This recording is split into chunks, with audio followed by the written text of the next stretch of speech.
الراجل مساك موجود النهارده. مصطفى طلعت لاعب وسط على دكه البدلاء، ممكن يأدي في المكان ده. مصطفى طلعت من اللعيبه اللي عندها المرونه التكتيكيه رغم ان هو بيلعب ديفندر في وسط الملعب او لاعب وسط ارتجاز. طلعت نشوف التسديده جامده، جول جول جول، حلوه حلوه حلوه. كريم ندفد، ايه يا ابن الجمال ده؟ مدفع من كريم ندفد، يا ولد يا ولد يا ولد. حلوه حلوه حلوه، وكل الجهاز الفني للنادي الاهلي هي دي المفاجاه الهجوميه اللي بنتكلم عليها. كريم 1-0 مع الدقيقه 19. عصام الحضري اللي طلع مرتين من 5 دقايق، انما بقى ما قدرش في التسديده الصعبه. بص من الاول بقى الحكايه، هي الركنيه اتعملت، طلع الدفاع من على القايم القريب، انما مستنيها كريم ندفد. يا ولد يا لعيب، تفرق معاه كتير بعد ما اداله الثقه النهارده حسام البدري، وبدا بيه من اول 90 دقيقه. حط واحده على شمال الحضري، يا الكوره، هي دي الكوره. كريم ندفد صاحب ال 22 سنه، الحضري 43 سنه، يعني كان بدا في النادي الاهلي. وان هجمات الاحمر هي التسديد من خارج منطقه الجزاء. ادى ايه؟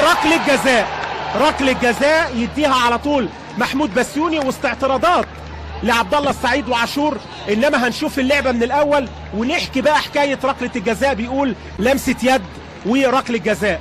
شريف اكرامي مع عاشور وعبد الله السعيد، وادي اللعبه. مؤمن زكريا ومن وراه عبد الله السعيد. ادي اللعبه، هل في كتف عبد الله السعيد؟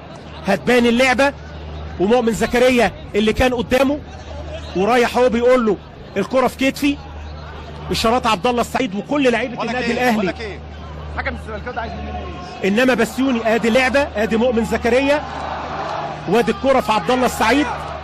مش هنتكلم، الجماهير بتزعل. لو قلنا ركله جزاء هيزعلوا، ولو قلنا ما فيهاش حاجه بيزعلوا. والجمهور خلاص قال حكمه، والحكم بياخد القرار في جزء من ثانيه. ركله جزاء لوادي دجله بعد 8 دقايق لعب من الشوط الثاني، بعد العرضيه اللي اتعامل معها عبد الله السعيد. وحسام البدري اللي لسه كان بيفكر ازاي هيغير من طريقته في ال 30 متر الاخيره. هنشوف كده مصطفى جلال ولا مين اللي هيسدد. حوار مع شريف اكرامي. وصلنا للدقيقه 54، الدقيقه 9 من الشوط الثاني، بقرار من محمود بسيوني بركله جزاء لوادي دجله. تتلعب الكره، جول. الهدف الاول عن طريق مصطفى جلال، حطها حلوه في منتهى الجمال.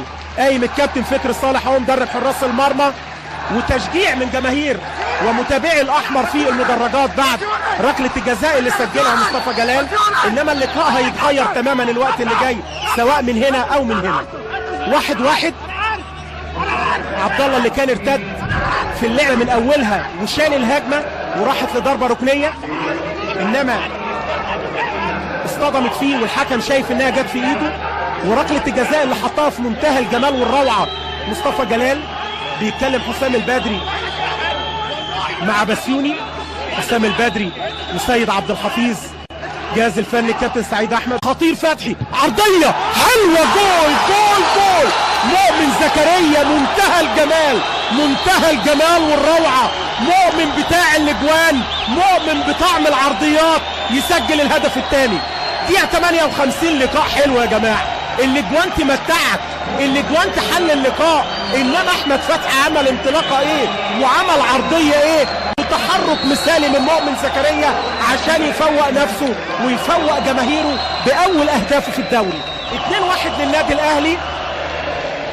عرضيه وجمله متحركه غابت كتير عن الشوط الاول. ادي عبد الله السعيد التمريره، التحرك والخدمات الهجوميه اللي قدمها فتحي بكل مثاليه. عرضيه في منتهى الروعه يسجل منها مؤمن زكريا الهدف الثاني. 2-1.